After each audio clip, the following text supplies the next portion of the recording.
Hello, this is the luckiest maths teacher in the world. Thank you so much for tuning into this short video in which we go through the definition of a function as a mapping between two sets. So let's start with two sets that are represented with these weird oval shapes. A set is just a collection of objects. Usually in maths, we're talking about sets of numbers. So here I have two sets and I'm going to draw a map. I'm going to take elements from this set and pair them up with elements from this set. But to do that, I need a rule. So let's use the rule y equals 2x.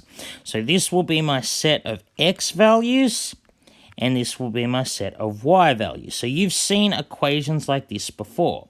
Essentially, when we're mapping, all we're doing is substituting an x value into this equation to find the y value. So for number 1 for x, where would it get mapped? Well, it would get mapped to 2 times 1, which is 2. And then 2 in x, it would get mapped to 2 times 2, which is 4. And 3 would get mapped to 6, and 4 would get mapped to 8, and so on. So we call this first set of x values the domain and the second set of y values the range. So let's look at another example of a mapping between two sets. So here again, I've got two sets of numbers, x's and y's. So I'm going to map according to the rule y equals x squared. So minus 2 would get mapped to 4 because minus 2 squared is 4. Minus 1 squared is 1, 0 squared is 0, then 1 squared is 1, so it also gets mapped to 1, and 2 squared also gets mapped to 4. So this is what a map looks like. So how do we know whether or not these two are functions? Well, it turns out both of these are functions. And they're functions because each value from x is paired up with only one value from y. You never have a value from x being paired up with more than one value from y.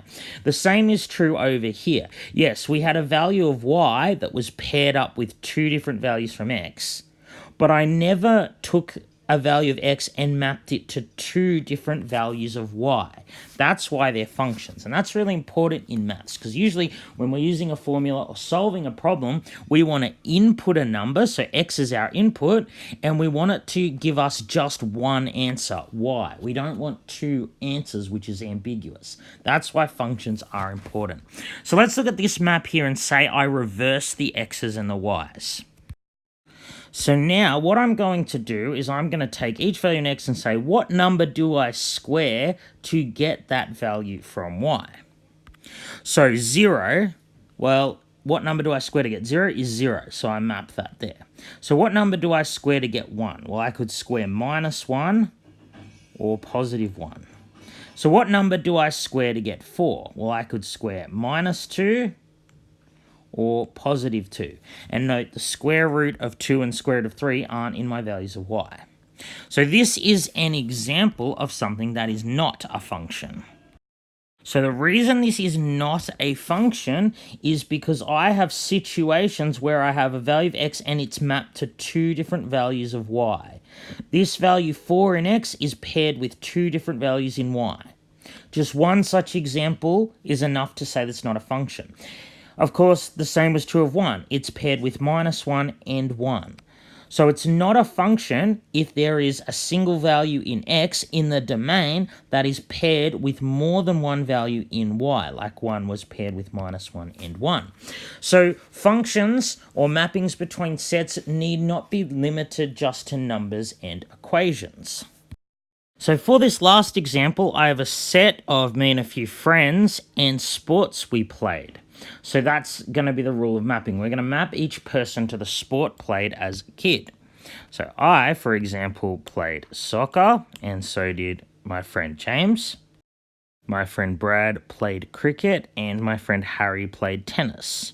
So right now, this represents a function because each person has been mapped to only one sport. But what if one of us played more than one sport? In fact, a few of us did.